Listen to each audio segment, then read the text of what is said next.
Ils seront également accompagnés de Joël Paquette, de Services publics et Approvisionnement Canada, qui sera disponible pour répondre aux questions. Following the remarks, we will open the teleconference line to questions from the media. Suite à la présentation, il y aura une période de questions. Procédons maintenant à la séance d'information technique. Let's begin today's technical briefing. Over to you, Dr. New. Okay, thank you. Merci, Eric. Hello, everyone, and thank you for joining us at today's technical briefing on Canada's COVID-19 vaccine rollout. I'm here with Major General Denis Fortin, Vice President of Operations and Logistics at the Public Health Agency of Canada. We will each provide brief remarks and then open the floor to questions. To assist us in addressing your questions, we have with us Joël Paquette from Public Services and Procurement Canada. To date, almost 5.7 million doses of COVID-19 vaccines have been administered in Canada. Among those over 80 years of age, 73% have received their first dose and 9.3% have received their second. And among those 70 to 79, 33% have received their first dose and 1.8% have received their second. What we are seeing in terms of vaccine rollout is encouraging. Regular deliveries of COVID-19 vaccines to and within Canada and the growing number of vaccinations being administered are positive signs in the fight against COVID-19. The rate of our progress in curbing COVID-19 in Canada, however, is subject to a mix of variables. As more and more people are vaccinated, for instance, we can expect that the data and recommendations on the use of vaccines will continue to evolve. This week, Health Canada, the National Advisory Committee on Immunization, and the Chief Medical Officers of Health issued statements with revised recommendations regarding the use of the AstraZeneca vaccine. In response to such changes, provinces and territories must decide how to apply the revised recommendations, taking into consideration factors including the latest and best evidence available. Health Canada and the Public Health Agency of Canada have a robust national vaccine safety monitoring system, engaging healthcare professionals, vaccine manufacturers, provincial and territorial health authorities, Indigenous partners, and the public. When a new potential safety concern or adverse event following immunization is brought to our attention, thorough examination and assessment occurs to determine if the event is related to a vaccine. If necessary, prompt, appropriate action is taken. As of March 26, there have been a total of 2,859 reports of adverse events following immunization. This figure represents 0.06% of doses administered. These reports include any adverse medical event that occurs following immunization, but is not necessarily related to the vaccine or the immunization process. A total of 384 of these reports, or about 1 in 13,000 doses given, were considered serious, such as a severe allergic reaction. To date, no unexpected vaccine safety issues have been identified in Canada. In addition to assuring you of our commitment to keeping you informed, I encourage you to recognize this latest adjustment to guidance on vaccine administration for what it is, an outcome of our robust safety monitoring system and ongoing global collaboration. Passover has begun and the Easter weekend is approaching. These are times when Canadians traditionally gather with family and friends.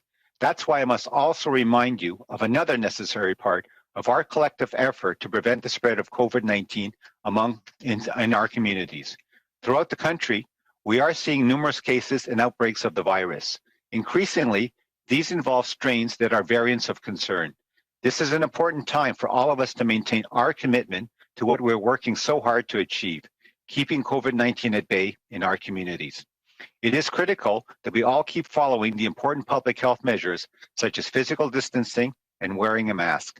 Because the extent to which vaccines may prevent the onward spread of the virus has not yet been fully determined, this has to apply to everyone in Canada, including those of you who have received your first and even your second dose of vaccine. Please hang in there a while longer. We've come too far to let our guard down now. Thank you.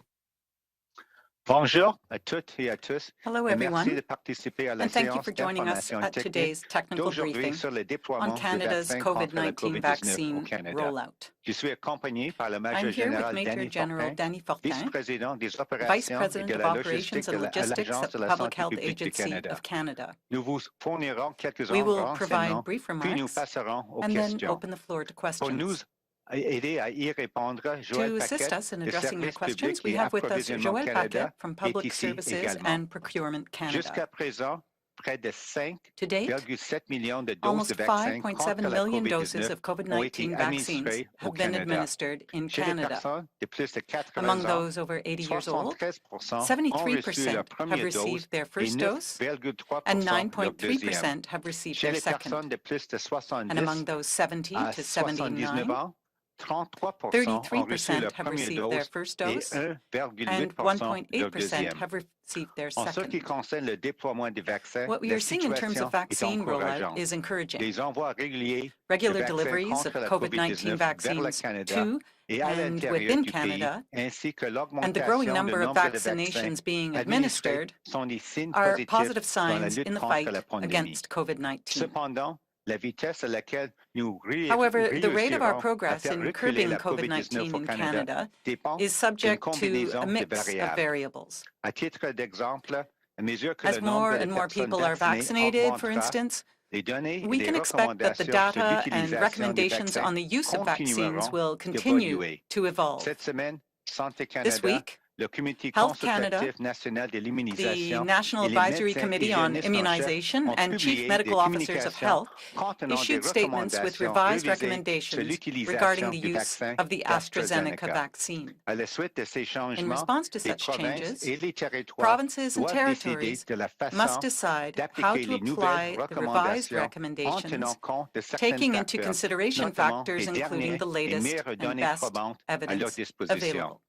Health Canada and the Public Health Agency of Canada have a robust national vaccine safety monitoring system, engaging healthcare professionals, vaccine manufacturers, provincial and territorial health authorities, Indigenous partners, and the public. When a new potential safety concern or adverse event following immunization is brought to our attention, thorough examination and assessment occurs to determine if the event is related to a vaccine. If necessary, prompt, appropriate action is taken.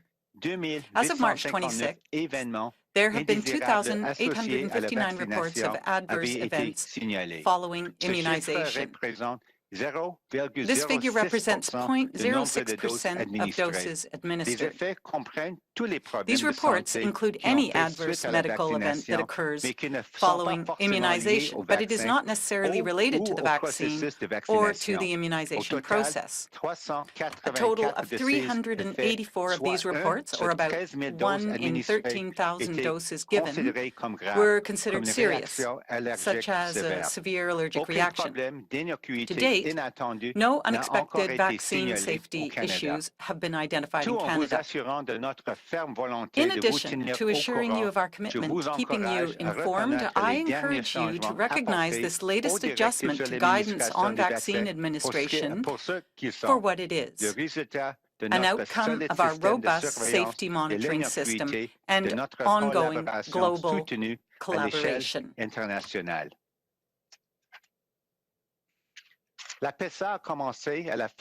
Passover has begun and the Easter weekend is approaching. These are times when Canadians traditionally gather with family and friends. That's why I must also remind you of another necessary part of our collective effort to prevent the spread of COVID-19 among our communities. Throughout the country, we are seeing numerous cases and outbreaks of the virus. Increasingly, these involve strains that are variants of concern. This is an important time for us all to maintain our commitment to what we are working so hard to achieve: keeping COVID-19 at bay in our communities. It is critical that we all keep following the important public health measures, such as physical distancing and wearing a mask. Because the extent to which vaccines may prevent the onward spread of the virus has not yet been fully determined, this has to apply to everyone in Canada, including those of you who have received your first and even your second dose of a vaccine. Please hang in there a while longer. We have come too far to let our guard down now. I will now invite Major General Danny Fortin to say a few opening words to update you on the vaccine rollout. Thank you. Bonjour à toutes et à tous. Good afternoon, everyone. Good afternoon, everyone. To date, we have distributed 7.4 million doses of both vaccines to provinces and territories. By the end of this week, we can expect to have distributed approximately 9.5 million COVID-19 vaccine doses across the country in a little over 3 months. So we have come a long way since we first started this December 14, 2020. The last shipment of Pfizer-BioNTech for the first quarter is complete. As of today, we have distributed nearly 5.5 million doses of Pfizer-BioNTech to provinces, despite the delays that Canada saw earlier this year. For Moderna, the 590,000 doses delayed last week due to a backlog in the manufacturer's quality assurance processes in Europe are leaving Europe today and are expected to land in Canada tomorrow morning. Distribution to provinces will begin Saturday. For AstraZeneca, we received 1.5 million doses earlier this week from the United States, as negotiated by Public Services and Procurement Canada. Following Health Canada's authorization for the U.S. facility yesterday, deliveries to provinces have already started, and the deliveries will be largely completed by Saturday. Furthermore, we're preparing to pick up more than 300,000 doses of the AstraZeneca vaccine from the COVAX facility in the coming days. Distribution to provinces is expected to take place next week. Next week, we expect a steady flow of 1 million doses of Pfizer-BioNTech a week through April and May 2021. Looking forward, between April and June, we expect to receive over 17 million doses of Pfizer-BioNTech. As for Moderna, our next shipment is estimated at 855,000 doses by the end of next week, with deliveries to provinces and territories into the following week. The following shipment is expected to be around 1.2 million doses, with the delivery into the last week of April. Given the profound period of global demand of vaccines, and despite the bumps Canada has seen over the last 3 months, it is important to note some great successes along the way. The Vaccine National Operations Center was created and has now become the critical control node, closely coordinating distribution efforts with provinces and territories 24/7. We have completed a series of exercises, dry runs, and rehearsals with more than 150 stakeholders and federal, provincial, and territorial partners from across the country to prepare for an unprecedented distribution of vaccines across the nation. Our contracted logistics service provider remains poised to support and quickly and seamlessly adapt to evolving needs to complete deliveries efficiently. The healthcare professionals and vaccine administrators have taken extraordinary care creating conditions where wastage has been minimal and far below initial estimates. So we'll have approximately 9.5 million vaccine doses in Canada by this weekend. Our distribution tempo will keep on increasing, with over 40 million doses scheduled by end of June and more than 100 million doses by end September. Teams of hardworking Canadians from across the nation have accomplished quite a lot over the last several months, setting conditions for this pace change. We'll have a lot ahead of us to vaccinate at scale, and I want to acknowledge the dedicated health professionals, the support staff, and volunteers who are fundamental to getting vaccines out to Canadians. Bonjour à toutes et à tous. Good afternoon, everyone. À ce jour, nous avons distribué to date, plus de 7.4 we have distributed approximately 7.4 million doses of vaccines to the provinces and territories.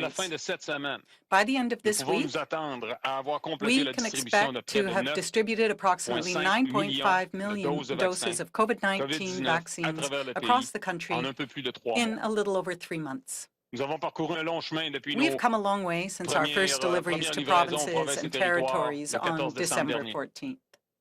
The last shipment of Pfizer-BioNTech for the first quarter is complete.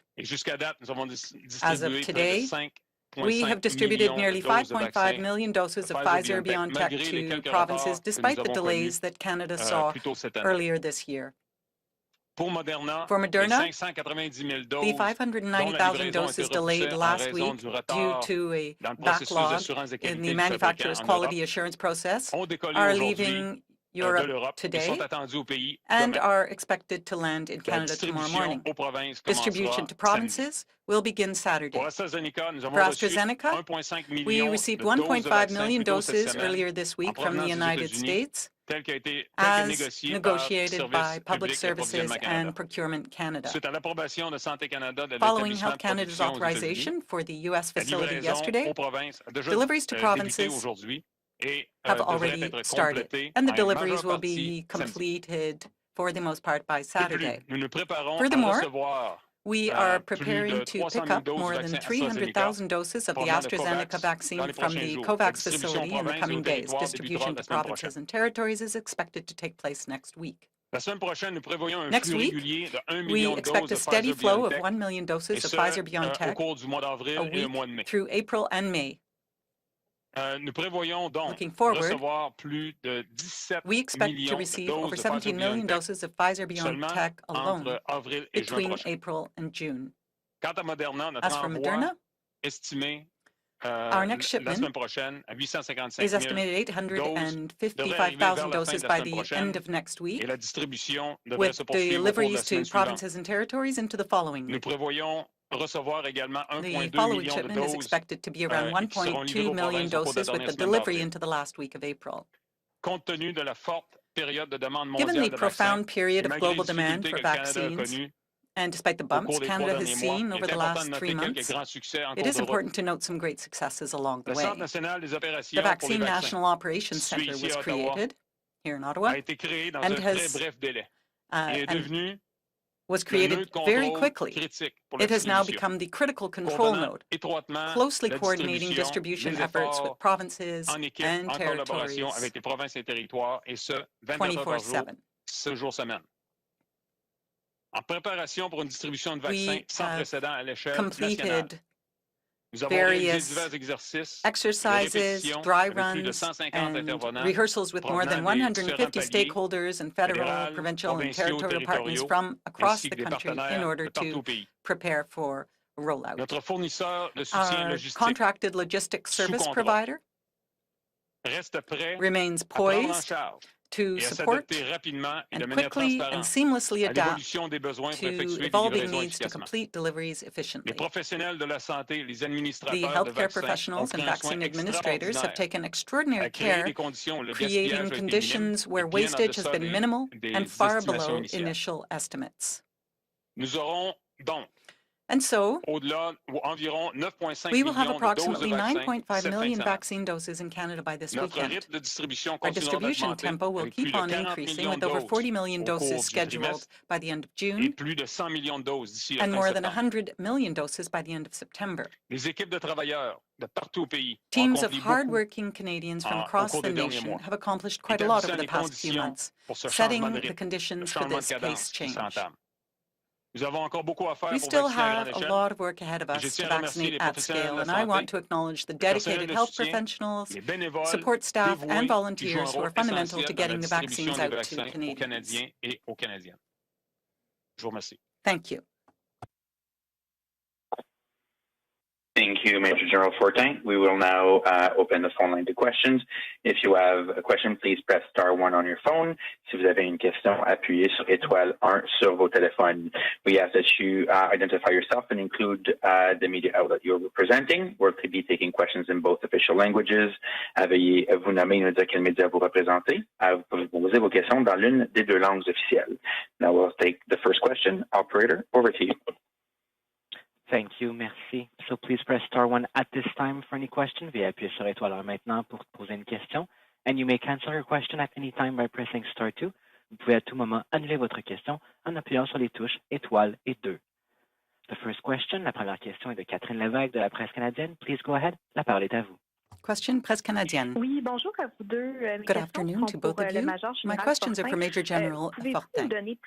Could you give us more details on the 300 million COVAX doses that we'll be receiving soon? More specifically, I'd like to know when will we receive them exactly? What country do they come from?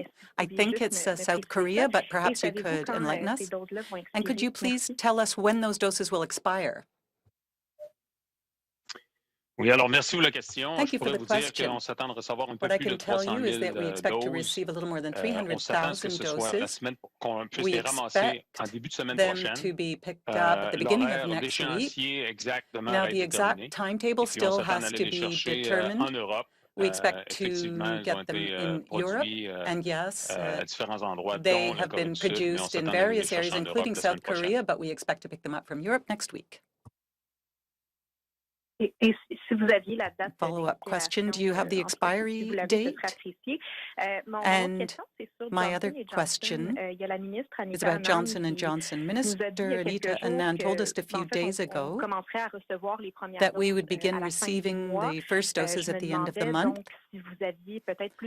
I'm wondering if you have any more details about this, and could you tell us whether the production problems in the States affect those dates? Thank you. Answer. Oui, je vais demander I will ask my colleague, Ms. Paquette, to follow up on my answer, but for now, we continue to expect to receive doses over the coming months. We still don't have the exact timetable. We are negotiating with Johnson & Johnson, and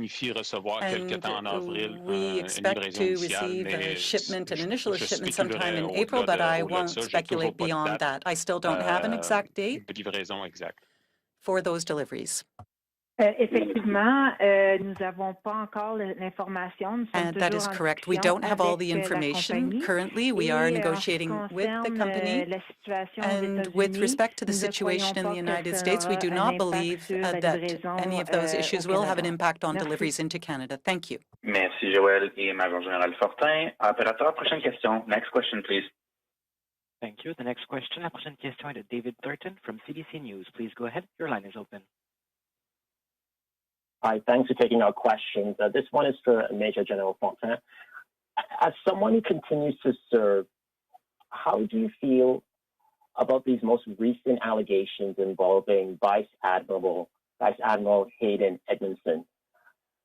Do you fear it damages the military's reputation or what people think of soldiers or even, future recruits?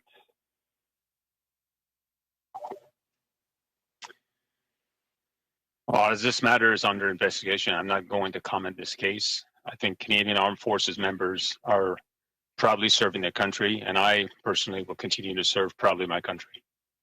Thank you. Follow up? And totally, I understand that this is under investigation, but you serve proudly, as you said, you serve publicly in uniform.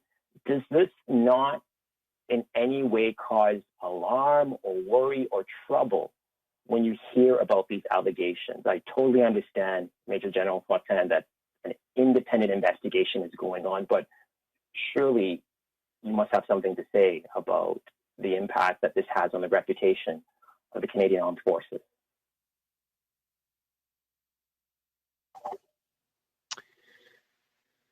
Well, I don't think my personal opinion is critical here. I share the comments that were shared by colleagues and Acting Chief of Defense Staff.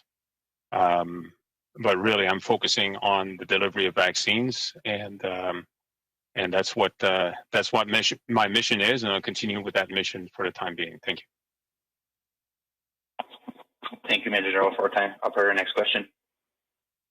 Thank you. The next question, la prochaine question est de Éric Plouffe de Radio-Canada. Please go ahead. Radio-Canada, question. Bonjour, messieurs. Good afternoon, gentlemen. My question is for Major General Fortin.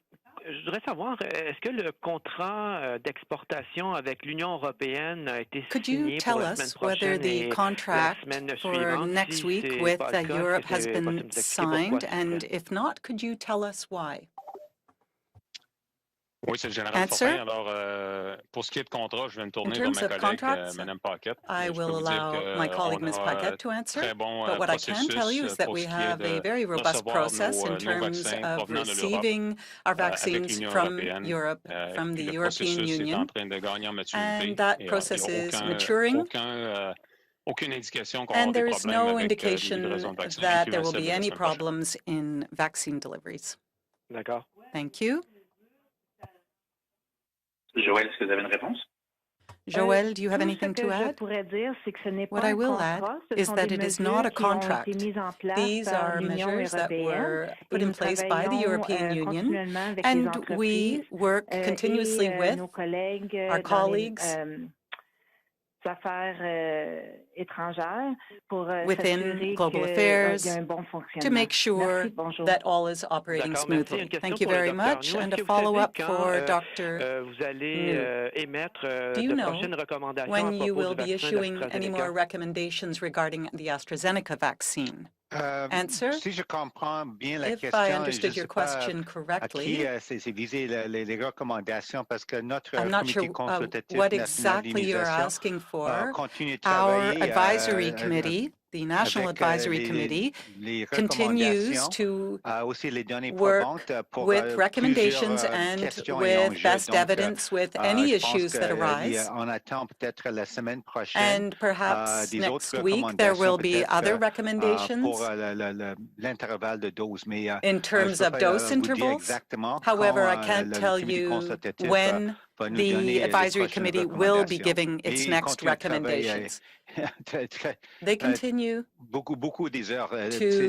work very, very hard on this, and what I can say is that we are truly fortunate here in Canada to have a National Advisory Committee. These are experts who are giving of their time and their energy and their expertise in order to make sure that the very best recommendations come out of their work regarding vaccination programs throughout the country.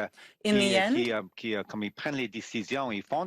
aren't the ones who make the decisions, they make recommendations, and then the provinces and the territories are the ones who have to take into consideration these recommendations and act accordingly with any appropriate changes in their own vaccination programs. Thank you. Merci, Dr. New. Opérateur, prochaine question, next question. Thank you. The next question, la prochaine question est de Mia Rapson from the Canadian Press. Please go ahead. Your line is open. Hi, good afternoon. I think you answered some of this in French, but just to get it in English as well as maybe a few more details. This Johnson & Johnson issue that happened in the United States, I'm wondering, is Canada getting our Johnson & Johnson doses from the United States? If not, where are they coming from? And is Health Canada getting any information about what actually happened in that mix-up? Does it have any impact on either our Johnson & Johnson doses or the AstraZeneca doses that are made at the same plant? Thank you for the question. For the manufacturing of the Johnson & Johnson vaccine and distribution to Canada, we do not have that exact detail at the moment. We are still working and discussing with the company on doses to be delivered to Canada, and we're expecting, once we have that information, to share. So the impact of the situation in the United States is not impacting delivery to Canada.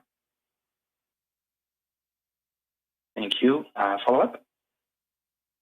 Yeah, I'm also curious if we could get an update on how many of the special syringes have been delivered to provinces, if there's been any issues with those deliveries, and if we have any reports back yet or data on how the 6th dose is going. Yeah, General Fortin here. So we have about 15 million low-dead volume syringes of 1 millimeter in circulation right now with provinces and territories. And with the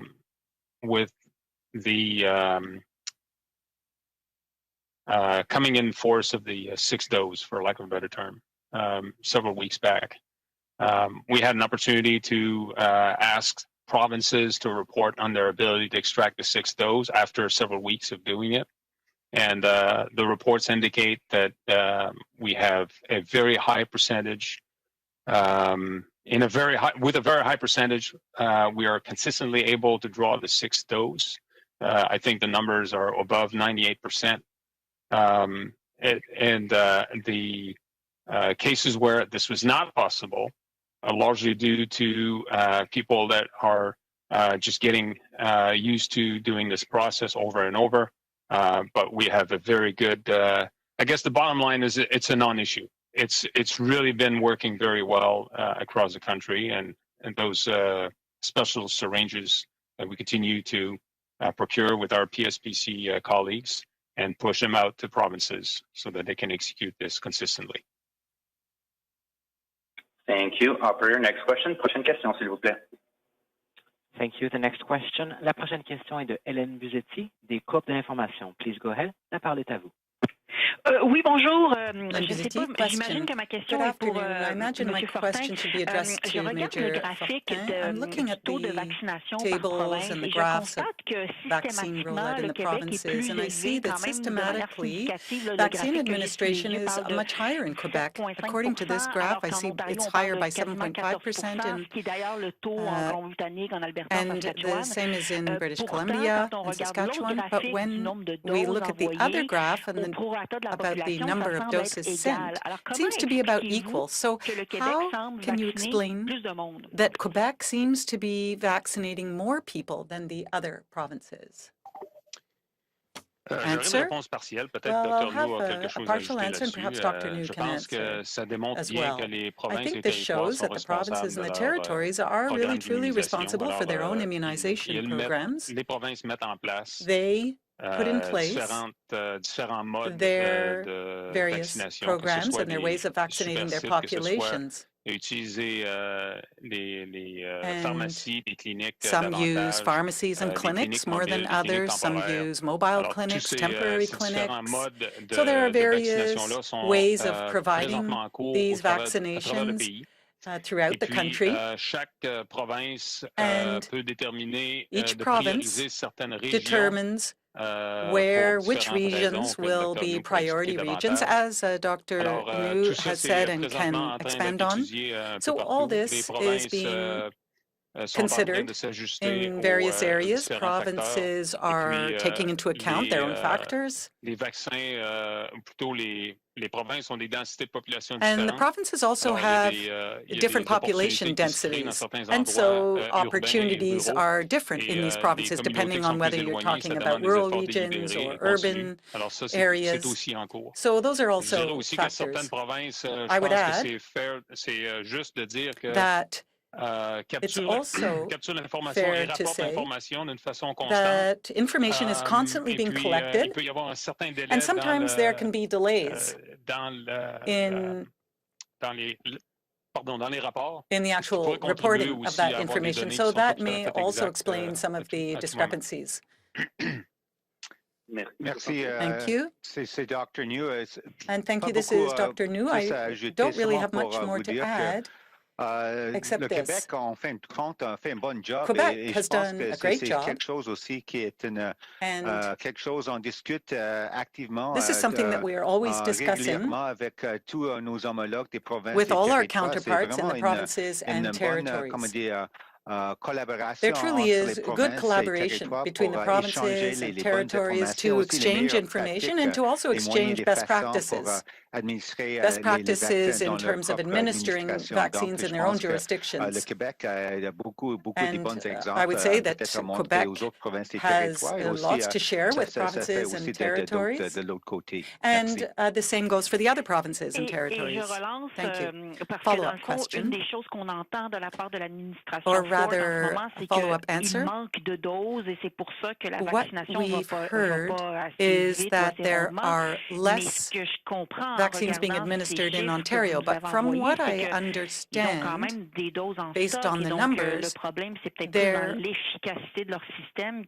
are differences in terms of the efficiency of their systems. No? That was a question Not an answer, Je points out pense the que c'est interpreter. très difficile Answer. de tirer ses conclusions avec seulement quelques I think it's éléments, very quelques difficult facteurs. Il y to a draw beaucoup de any facteurs en jeu. conclusions based on a few factors. Les provinces, comme je disais As I tout à was saying earlier, l'heure, doivent composer avec des réalités démographiques différentes. provinces have to Doivent take in travailler different sur population factors, bâtir la confiance aussi chez les gens. and they also have to build confidence within their populations, and that is not the same throughout the country. C'est certain que davantage de vaccins, alors que ça arrive, davantage de vaccins vont favoriser une meilleure vaccination, un plus grand taux de vaccination. There's a greater rate of vaccination, and so we are working very closely with the provinces on the issue of quantities. We're coordinating with provinces and territories on delivery dates, shipments, and there's a very good pace with some products, and others, as you know, others are arriving and will be arriving. We've had two recent shipments from various sources, and so as we move forward, we'll know more. But as I mentioned, 9.5 million doses, and that's very promising, and the provinces and territories will be able to ramp up significantly. Merci beaucoup. Operator, next question. Prochaine question. Thank you. The next question, la prochaine question est de Mackenzie Gray from CTV News. Please go ahead. Your line is open. Hi there. My first question is for Dr. New. In Ontario and many other provinces, we're hearing that ICUs are at capacity or close to capacity.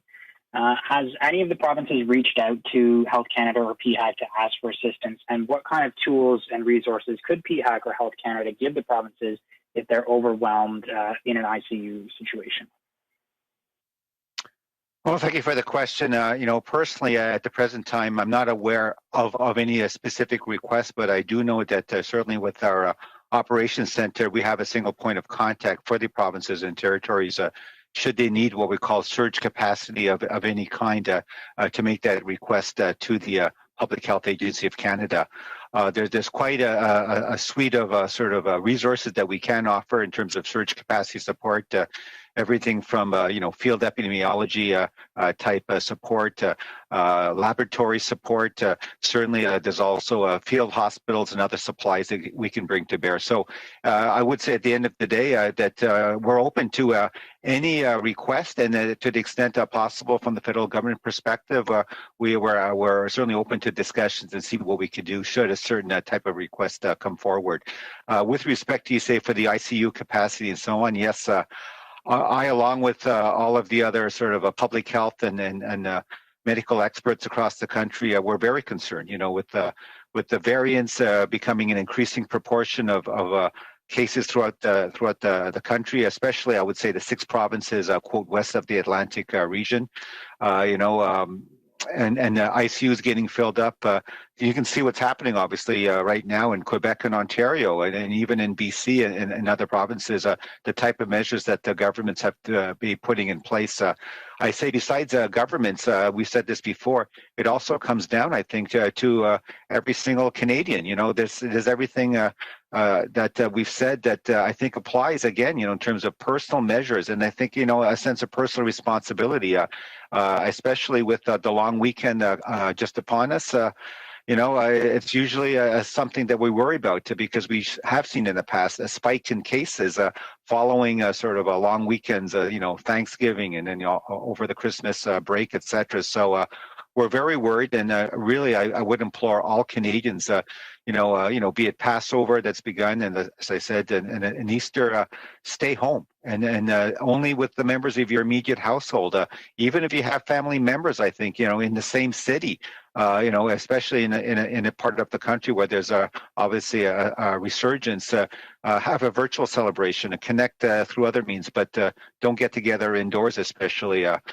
For the long weekend. So that's all I can really say to that. And I know I sound like a broken record, same as all the other authorities across the country, but we can't stress this enough. In Ontario, I heard that, in terms of ICU capacity right now, they've exceeded even what they had with their previous peak. And I think last I heard, 60-70% of their cases are now, because of variants. So it is very concerning. Thank you. You could follow up, Mackenzie? Yeah, my follow-up questions for Major General Fortin, kind of on COVAX and AstraZeneca. I know that India has come out and said that they're not going to be having vaccines leave the country, and COVAX has indicated to the countries that are receiving vaccines from the program that they can expect delays. So kind of two questions in that. One, are we, now that we're getting our COVAX doses, should we expect that this is kind of a regular schedule like we have with the other vaccines? On the COVAX vaccines, and on the Serum Institute vaccines, has India given us any details on whether or not we can expect that the shipments that we were expecting for April and May will come as Minister Anand had previously told us they would? Thank you for the question. Let me turn to my colleague, Mrs. Paquette, to answer. Yes, thank you for the question. For the COVAX doses, we have the delivery happening next week. There is not a set delivery time frame weekly, similar to the other vaccines. So unfortunately, I can't provide that kind of detail. As for the Serum Institute, we're working with the company on determining when the doses will arrive. We are expecting a delay in the shipment, but they are committed to meeting their contractual obligations. Thank you. Thank you. For next question, prochaine question. Thank you. The next question, la prochaine question est de Ryan Tumulty from the National Post. Please go ahead. Your line is open. Yeah, hi there. I'm wondering, with Moderna delivering their final doses tomorrow, do you see them as having met their Q1 responsibilities to meet for the 2 million doses in Q1? 'Cause it seems like tomorrow would fall outside of Q1. And if so, is there any consequences to Moderna for having missed that dose? Thank you for the question. Actually, the doses are in Canada's possession and they are being delivered. So yes, they have met their Q1 delivery schedule. And the contract terms are confidential based on our confidentiality agreement, and therefore I cannot provide any further information on that point. Thank you. Thank you. Follow up? Okay. Yeah, just as a follow-up, you mentioned to Mackenzie a second ago that the AstraZeneca doses from the Serum Institute would be delayed.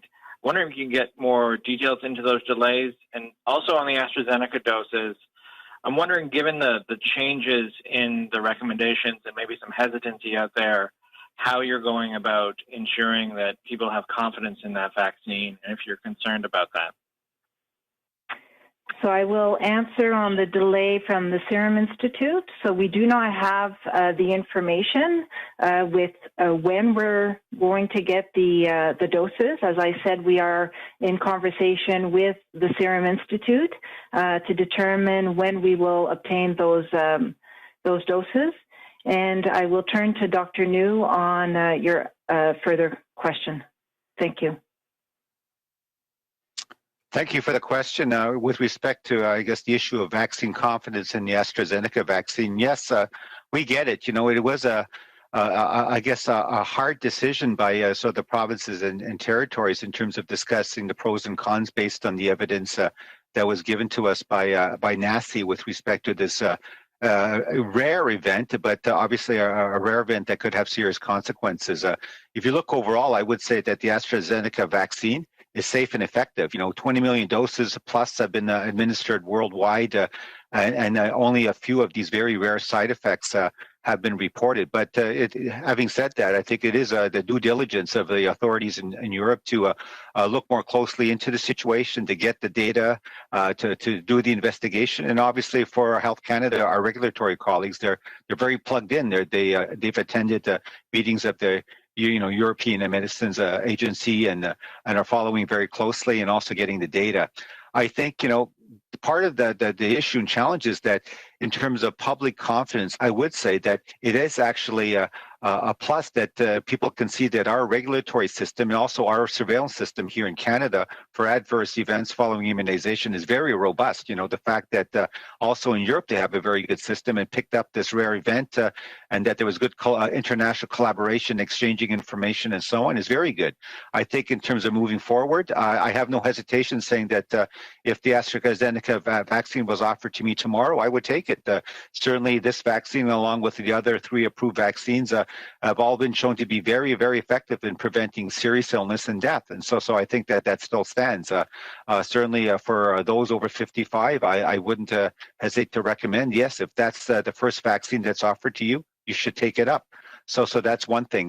The other part also, I think, with public confidence is obviously, I think, public officials, especially the chief medical officers of health, you know, they're a trusted voice. They give a regular, daily, press briefings such as we do here ourselves, and they're the ones that give out the sort of credible information in a very open, transparent manner on a day-to-day basis. And so I would certainly think that public confidence is bolstered by that. Another aspect is that Canadians trust their healthcare provider, you know, for credible information, and so we're continuing to work with the frontline healthcare providers to give them the most up-to-date information so that they can feel empowered to have what we call informed discussions with their patients and, have their patients feel comfortable about making an informed decision about vaccination. We also, at the federal level, have an innovation fund in which we're actually supporting, community-based initiatives to, get the word out, to work with certain communities to improve vaccine confidence, get the key messages out. And of course, as we did yesterday with the Facebook Live event in which I was fortunate enough to participate, we also recognize that using different platforms, social media platforms and so on is also very important in terms of getting the key messages out from trusted, credible sources that Canadians, from all sort of demographics and using different platforms can hopefully, as you say, get the right information and feel comfortable and confident about getting their COVID-19 vaccine. Thanks. Thank you. Operator, next question. Thank you. The next question, la prochaine question est de Tonda McCharles from the Toronto Star. Please go ahead. Your line is open. Hi there. Thanks for taking the question. I'm batting a little bit cleanup here. I wondered if anyone could answer the follow-up question that one of my colleagues had earlier about the expiry date on the AstraZeneca vaccines. But my question, I just want to get Dr. New, if you could, you talked about 384 adverse events post-immunization that you're tracking in Canada that could be considered serious. And I'm looking for an update on the Canadian picture in terms of AstraZeneca. Last week, Dr. Sharma said there were 3 events that you had been looking at, 2 strokes, 1 pulmonary embolism. Are there more? And have you determined that all of those events are unrelated to the AstraZeneca vaccine? Can you clarify the situation there for us, please? Well, thank you very much for the question, Tonda. Yes, I would say from the 300, plus 84, as you mentioned, adverse events that were serious, certainly they've either been completely looked into or they're still obviously in the midst of sort of a very detailed investigation. And as I mentioned earlier, to date, there's been no safety signal in terms of something unexpected with respect to adverse events. As I mentioned in my opening remarks, we take any event that follows sort of temporarily after vaccination very seriously. But I think we also recognize that, there's lots of serious medical events that would happen as we call background rates ordinarily, and the fact that we're mounting a mass vaccination program and vaccinating millions of Canadians, it's to be expected that some of these events would happen following vaccination, but obviously not necessarily connected or have a causal relationship. So having said that, we're looking very carefully into that. The actual events that you refer to, I would have to say that personally, I'm not the person who's actually or in the know in terms of the exact outcome. Certainly, what's been indicated to me is that nothing's been found that is a safety signal here in Canada. So I would say overall for the AstraZeneca vaccines that have been administered to date in Canada, that there's been no safety signals reported up to the national level. Thank you. Thank you, Dr. Thanks. Thanks. Yeah, expiry date on AstraZeneca doses arriving in Canada, please. And yesterday at the Facebook Live event, Dr. New, there was a reference that Canada expected Pfizer to submit the data from the clinical trial on the 12 to 15-year-old year group in the next couple of weeks. So I wonder if you could give us a reasonable timeline when you might expect that Health Canada would be in a position to approve Pfizer BioNTech vaccines for the 12 to 15-year-old age group. Thanks.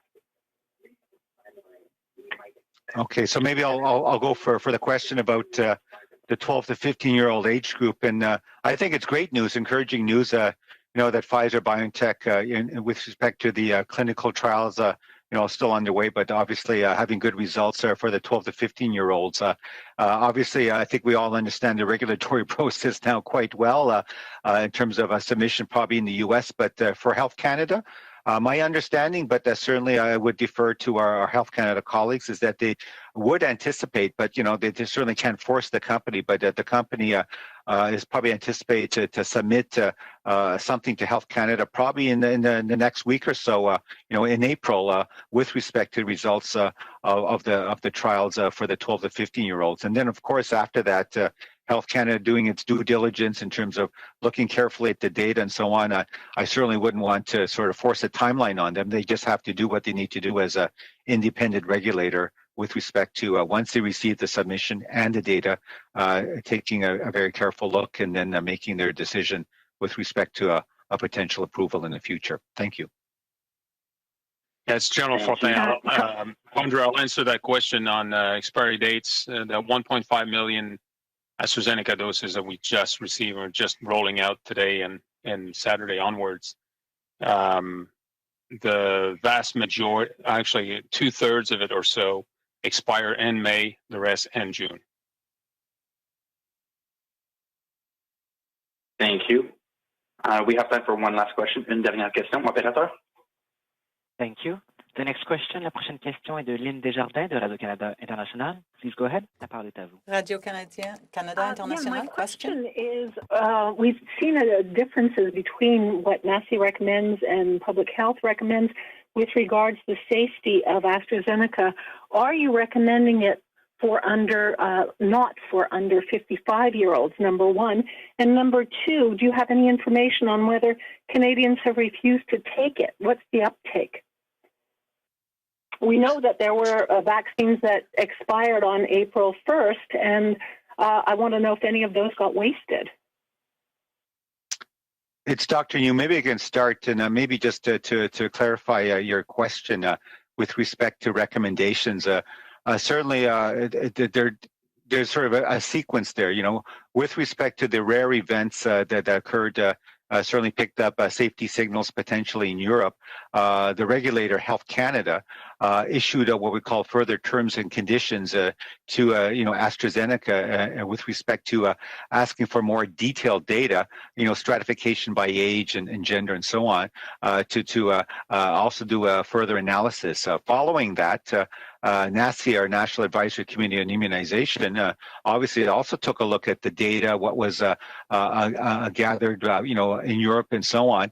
And they're the ones who, quote, made their recommendations with respect to recommending that those, under the age of 55, probably, let's do a pause in terms of administering the vaccine to them. And then finally, the provinces and territories who have the actual responsibility of administering vaccines to their respective populations, they're the ones who actually took a look at the NACI recommendations. It's not that they have, quote, their own recommendations, and they had to determine how best to, sort of operationalize if they accepted the NACI recommendations. And as you can see by the statement that was issued, I think it was a Monday or so, I'm losing track of time here, following a meeting that was held, on a Sunday with all of the medical officers of health, there was a strong consensus. Everyone agreed that based on the developments and the data that was presented, that they would all, as I say, take a pause on the AstraZeneca vaccine for those under the age of 55 as a further work and analysis, and then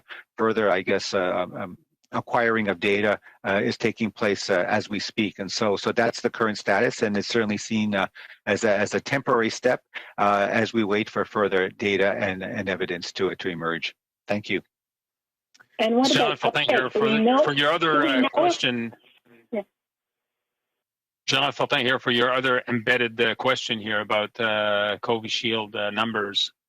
As of Monday, provinces indicate that 423,000 of the 500 vaccine doses were administered. This number has grown over the course of the week, but they report every week, so we'll find out in a few days what the uptake is on that 500. So the figure that you just gave us, does that mean the difference between those two figures got wasted? The difference between the 500 and the 400 and whatever it was, 23,000? No, 423,000 is what has been administered to date, and I have no indications that that provinces have had issues with wastage or have not or don't have a desire to administer any of those doses in time for prior to the expiration date of 2 April. Those that were, if you recall, 300 of the 500 expired 2 April. So I don't know for certain, but we have reasons to believe that they prioritized those over those that expired, that were to expire later. Thank you, Major General Fortin. That'll be all for today's technical briefing. C'est ce qui va mettre fin à la briefing technique pour aujourd'hui. Passez une belle journée. Have a good day. Bye-bye.